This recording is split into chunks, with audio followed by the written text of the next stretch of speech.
All right, y'all, welcome to the Scott Horton Show. I am the director of the Libertarian Institute, editorial director of antiwar.com, author of the book Fool's Errand, Time to End the War in Afghanistan, and I've recorded more than 5,000 interviews going back to 2003, all of which are available at scotthorton.org. You can also sign up for the podcast feed. The full archive is also available at youtube.com/Scott Horton Show. All right, you guys, on the line, I've got the great Mike Swanson. Why, he wrote The War State, all about the Truman, Eisenhower, and Kennedy years there and the rise of the military-industrial complex after World War II. Have you read that? Man, it's great. Oh, yeah, also, he's a former hedge fund manager and very successful guy on Wall Street, and now he gives investment advice at wallstreetwindow.com. Yes, of course, is a sponsor of this show and has great stuff to say about money issues all the time. Welcome back. How are you doing, Mike? Oh, I'm doing great, Scott. How are you? I'm doing okay. I'm a little bit worried about the future of the country, to be perfectly honest with you. I think when the Washington Post is talking like Mark Thornton, that I should be really worried. And they did. I sent you this piece. I'm sure you probably saw it anyway. The Washington Post says, here's one more economic problem the government's response to the virus has unleashed. Zombie firms. Troubling rise in number of U.S. companies that can't make enough profit to cover debt payments. So obviously the thesis of the story here is the lockdown, among other things, the virus itself and other economic pressures and whatever, have resulted in these massive bankruptcies. But importantly for this issue here is should be bankruptcies, would be bankruptcies. But instead these companies are being kept afloat by artificial bank credit expansion. What do you know about that, Mike Swanson? Well, quite a bit, actually. Good. Say it all too. right now. I'm listening. Well, that I was debating how much I should say. All of it. But, okay, the article, it's a good article. And, you know, I know we're in a strange moment in the economy and everything. We all feel it. And the article points out that there's all these companies. Let me see the exact number here. Because it's a massive 1 in 5 publicly traded U.S. companies they claim is a zombie company, meaning that they have massive debts, and if they weren't being helped, which the government is now doing, you know, not simply through these stimulus programs, but the Federal Reserve is buying corporate bonds, individual bonds, something that no other central bank has ever done. And these moves keep these companies alive, in which if they weren't happening, they would simply go bankrupt. And the argument in this Post article you sent me is that this can have long-term economic costs because what it's doing is misallocating capital. You know, we're keeping these zombie companies alive. Maybe if they vanished, more efficient companies would take their place, or the money going to them could go to something better. And, you know, similar arguments have been made more articulately than I can do by other guests you've had, such as Bob Murphy in the past, or David Stockman and so forth. But I think that this is actually almost what the entire economy is at the moment. I mean, this says 1 out of 5, but firms, however, I don't think this is just something happening as a result of the lockdowns and the economic situation we're in, but is a legacy of the past decade at least of the Federal Reserve keeping interest rates so low. It created a bubble in the corporate bond market, of course, the Treasury bond market too. And when everything went down in March, the stock market fell over 33%. The most alarming thing is that the bond market froze and essentially locked up, and the Federal Reserve announced, oh, endless quantitative easing to prevent that from continuing, and they succeeded in preventing the treasury bond market and the corporate bond market from completely collapsing. But the end result is, I would suggest, is where we are now, which this article is indicative of. But I just want to tell one quick story. When I said I know a lot about this, um, I am very lucky because in 2008, when the stock market crashed, I made some money as shorting the market, but I didn't know what to do in 2010, 11, and I took a large portion of my money and invested it in a real life business. It was a chain of body shops that me and a couple people got started, and I only had an interest in a few of them, and they grew though to almost 20 body shops regionally. And last year they got bought out by a private equity company that paid, let's say, twice what we paid, or these people are my partners are paying for these stores. They would run, to a city or wherever and buy a body shop that's already in business from someone who wants to retire, give them, let's say, 3 to 4 times earnings. Well, the chain got bought by twice that, and then within a few months got flipped to another company that paid even more. And that company most likely used debt to do all these purchases, and they're a giant private equity company, and I've been told that every single one of their businesses that they now own is losing money because of the economy. But the point of this story is that over the past 10 years, these sort of private equity things have been going on all over the country, and the regular stocks you see in the stock market, they have also borrowed massive amounts of money to buy back their stocks, and debt is on their balance sheet. So all these problems of huge debt is why the bond market locked up in March, and why now I would say we have a zombie economy sitting in front of us. Well, and this is the thing, right? All you Austrians been saying that, boy, we got a big bubble and it's been 12 years and we're due for a popping. And then here comes the virus and the lockdown. Talk about popping a bubble. Now, I don't know how deep of a depression we're in. I think the numbers are something like 50 million people unemployed. And that's according to the way they count them, which must undercount them. I mean, if you're like Kang and Kodos in orbit and you're looking down at the United States and our economy and its medium-term future here, what are you looking at? How bad is it, really? Well, this is, I think, so the official unemployment rate is, I believe it's 14.7%. That was the May unemployment rate.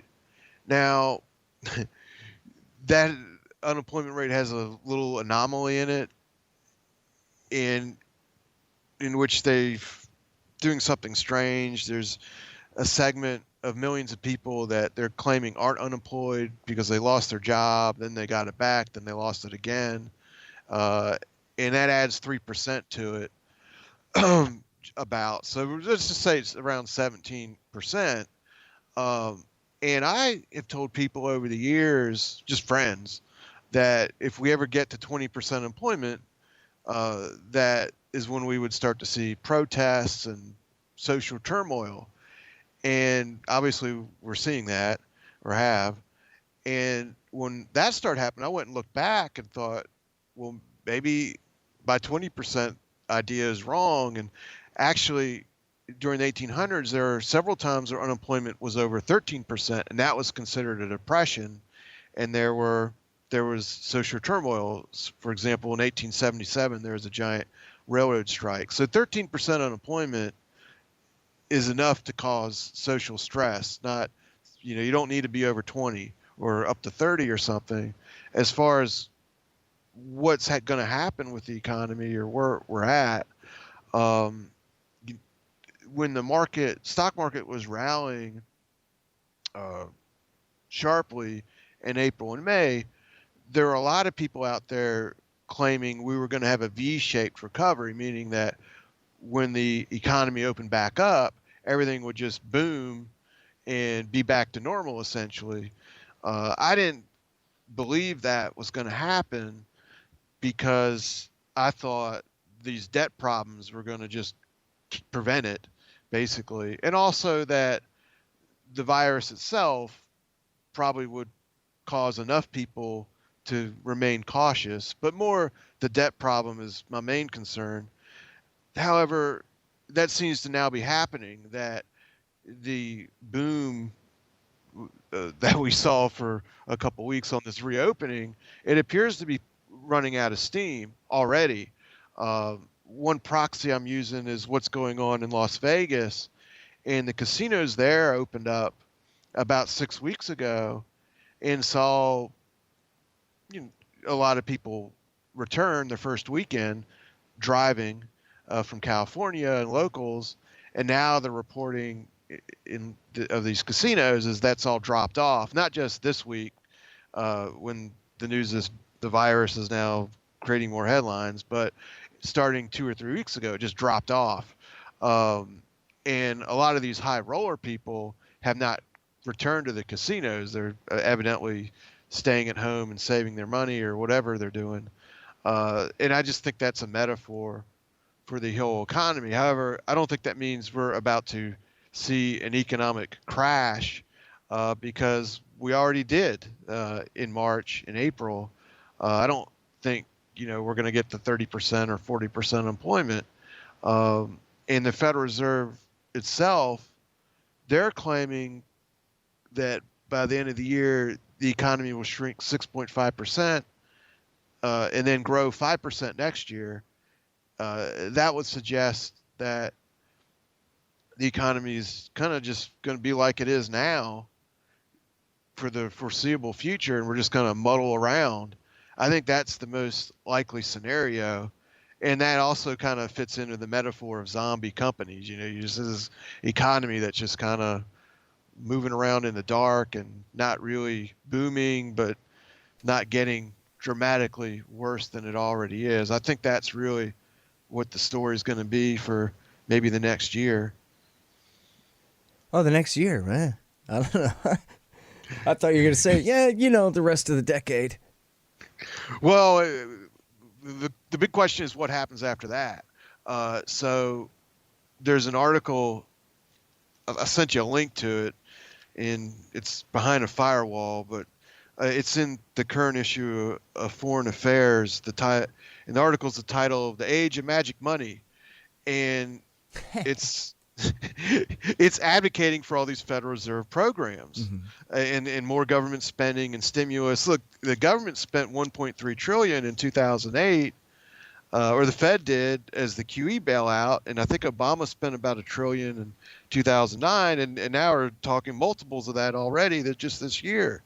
And the article claims, well, the problem would be if this causes the dollar to crash and people to worry about government spending and a debt crisis with the government debt.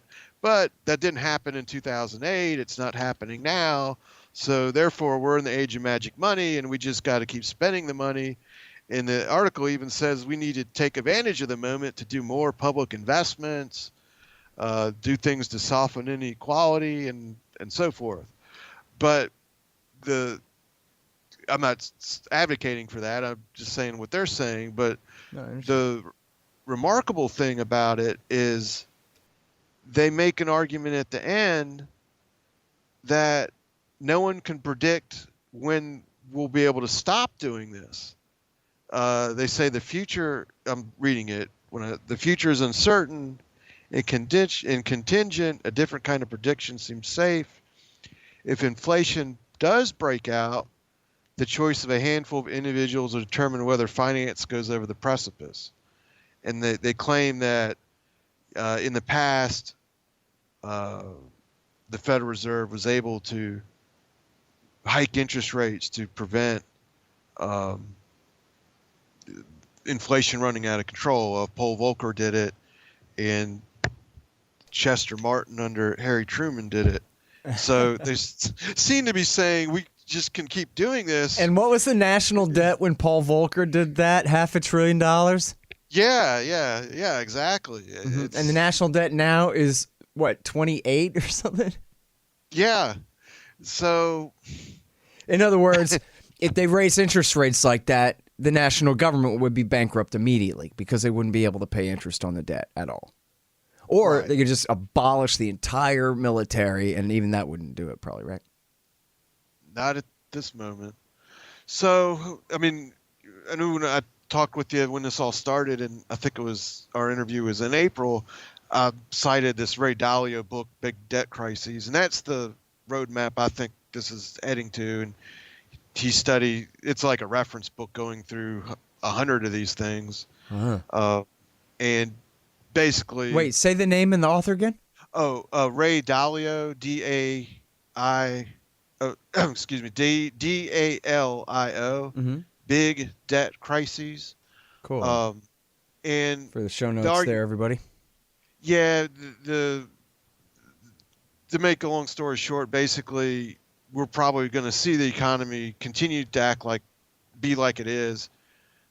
And then when it does truly bottom out and go up into a growth phase that's going to last, not just a simple bounce, that's when the inflation would start, the dollar will probably go down, and so forth. And that would probably continue for several years. Basically, and we've seen that sort of thing happen in other countries, most recently in Turkey over the past couple of years. It happened in Russia twice. Russia had a crisis like that. I think in 2016 it was. Basically, the bottom line is you have a lot of inflation for a couple of years, along with economic growth. The currency goes down, and that process inflates away all these big debt loads as it plays out, and then the Fed can raise rates and go back to put us on a more normal path, sort of like the 1970s. That's kind of what happened then, but this would be a more extreme version of that. But so in my feeling is we're in this strange stasis moment, culturally, politically, and economically, and with the financial markets this year. And it's just something we're living through, and it's and the economy's weird. I mean, there's so many people without jobs, but yet at the same time have gotten stimulus checks to help them. Whether $1,200, I mean, that's in and out. That's not even a month's rent for a lot of people. You can't get a 1-bedroom apartment for $1,200 in Austin. So, well, yeah, I mean, I guess the $600 for some people getting the unemployment, but that's hardly everybody. No, it isn't. So, and I don't have, I wish I had the article you sent me. I read stuff like this. I wish I had a solution or a simple argument. Let me play the Federal Reserve's advocate here for a second. I think that my community college teachers would have said that, hey, man, a soft landing is better than the hardest crash, Wile E. Coyote at the bottom of the cliff and trying to scrape yourself up from way the hell down there is a lot harder. And so, yes, this causes these dislocations. It's almost like flattening the curve of the peak of the crash, right? So, okay, recovery will take longer, but we're not going to go to the absolute depths of the worst depression. That's what they would say. Well, maybe. Unfortunately, at this point, I think they might be right. But by having that mentality since 91, when they started bailing out Mexico and these couple other third world countries, and then in 98 they bailed out the hedge fund. And ever since, they've done this over and over again. I would say if they hadn't been doing this over and over again, we wouldn't be where we are. And I think in 2008, that argument was exaggerated. They didn't have to bail out all these banks. They could have let some of them go under and then let small regional banks that didn't have these problems replace them in some way. But now I think the argument may be correct. And the reason why is because that 2008 crisis was a Wall Street bank crisis, but they put all those bad debts onto the Treasury balance sheet. So now it's not simply, corporations or banks with the big debts, but the U.S. government itself. And when the bond market locked up in March, the Treasury bond market locked up. And now, the bond market is destroyed as a rational investment. And I say that because if I go buy a 10-year Treasury bond right now, the yield I get is 0.68. I don't even make 1%. I don't make anything. Why would I buy that? It's completely crazy. And that's rate is there because of what the Federal Reserve is doing. And, if they stop doing that, it'll probably would crash overnight. Everything, the stock market, the bond market, everything. But the result is we don't have a real economics, free market system of any degree at all. When the Federal Reserve is doing things, has made it so interest rates not only are too low, but absolutely have no rational investment sense at all. They just don't. So how do you invest in that environment? It's very difficult to do so. And how do you have a free market economy when the government is bailing out companies at will without telling you who they're bailing out? And so and the Federal Reserve is buying debt. Yeah. Hey, y'all, check it out. The Libertarian Institute, that's me and my friends, have published 3 great books this year. First is No Quarter, The Ravings of William Norman Grigg. He was the best one of us. Now he's gone, but this great collection is a truly fitting legacy for his fight for freedom. I know you'll love it. Then there's Coming to Palestine by the great Sheldon Richman.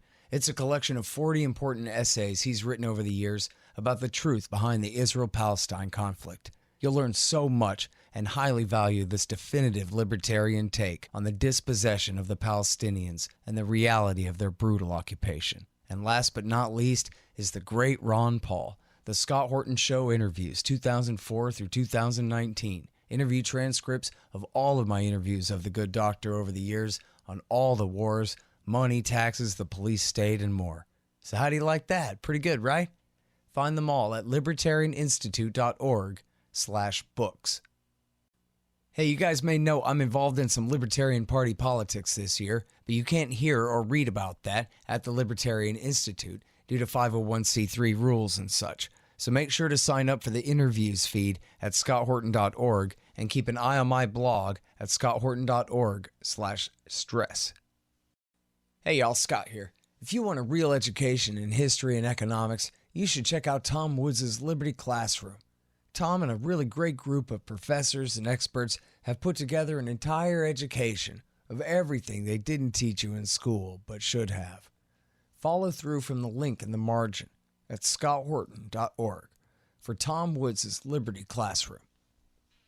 In our kind of all other things being equal here, we're not just talking about a regular old crash. We're talking about this government-enforced lockdown that has just decimated many sectors of the economy that we're only, I guess, beginning to take the temperature of all that. But I'll tell you what, though, if you speak line graph, then David Stockman's articles where he reproduces all these charts from the Federal Reserve and so forth will give you nightmares, man. Well, the thing about the economy, and one of the reasons I mentioned this personal thing of having these, being involved in some body shops that got bought.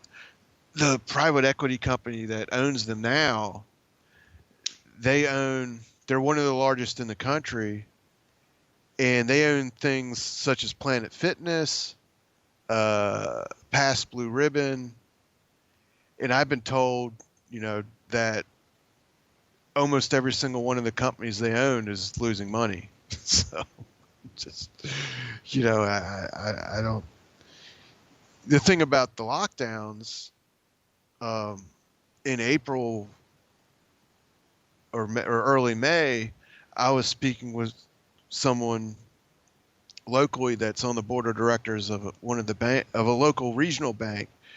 And at the time, I thought the lockdowns would end in July or June.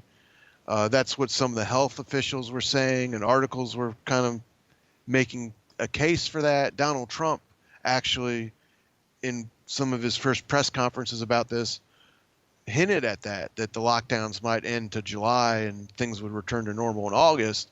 And this friend of mine, was basically telling me a bunch of stories that implied that they would have to end very soon because of the economic pressures that they were creating. Yeah. I mean, that was why I thought they wouldn't last even through April. I thought they'd last through the end of April, I guess, was the original chart, too, for the downside of the curve. And I thought, look, big business rules this country, and I could see them accepting 4 weeks mandatory vacation for everybody. Okay, fine. But they're not going to tolerate any more than that. And then I was wrong. They put up with a whole extra month in that. So, and to all of our detriment, too, obviously. So if the listener doesn't like lockdowns, I would suggest no matter what happens with the virus, they won't return again the way they were here at the start of them. Yep. No, I said that all along too. Once you relax them once, you're not ever going to be able to do that again. That was your one shot at it, to build more hospital beds or get more ventilators or whatever it was that you need, but you're not going to be able to do that again. It's a big country.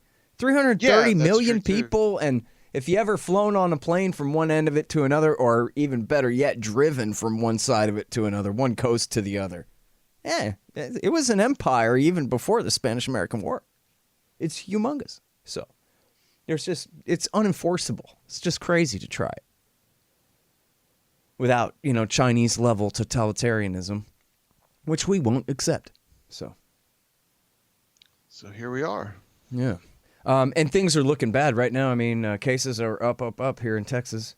And I think, in my county, in my neighborhood, hopefully nothing more specific than that.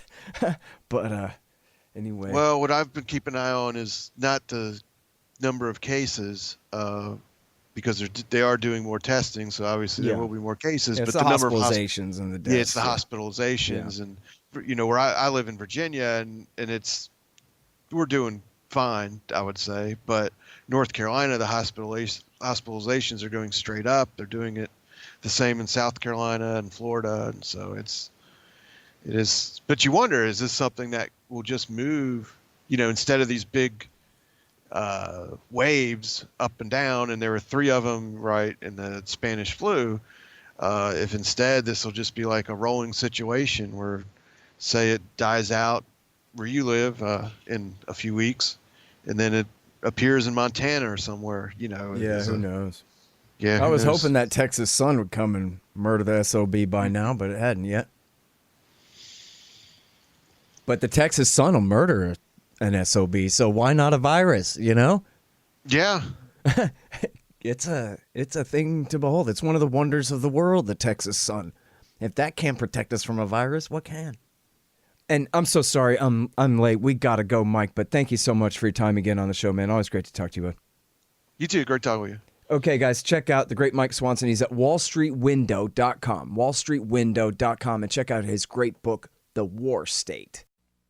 The Scott Horton Show, Anti-War Radio, can be heard on KPFK 90.7 FM in LA, APSradio.com, antiwar.com, scotthorton.org, and libertarianinstitute.org.